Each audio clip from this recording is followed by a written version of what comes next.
My name is Bruno Rodriguez. I'm the incident meteorologist assigned to the Lowline Fire.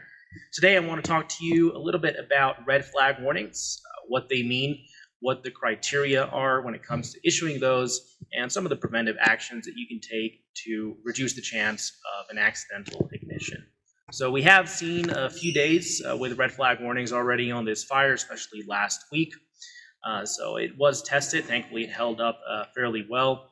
Admittedly, red flag warning maybe isn't the most intuitive name for a product, but essentially it's providing a heads up of high fire danger. So a couple key variables that we look at that are quite obvious as far as fire danger is concerned. One would be wind speeds, and the second factor being humidity. So those two things are the core criteria, and underlying that as well, obviously, are the fuel conditions. So we relied really heavily on our land management partners for fuels intelligence, depending on what type of aspect it is on the slope, what type of vegetation you're dealing with, what type of elevation you're dealing with. Those fuel conditions are going to differ significantly, and they're the experts on that. So we rely on the fuel conditions, and then on top of that, look at the humidity and wind conditions to evaluate whether a red flag warning is necessary.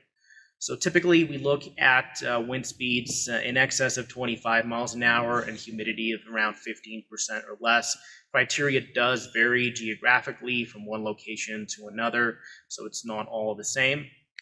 And really, there are a lot of other factors that go into it as well. So even though the core criteria would be your fuels, your humidity, and your winds, we do look at other factors such as atmospheric instability, which could lead to plume development, as well as aspects like high temperatures, which can accelerate the drying of fuels, and a few other factors as well.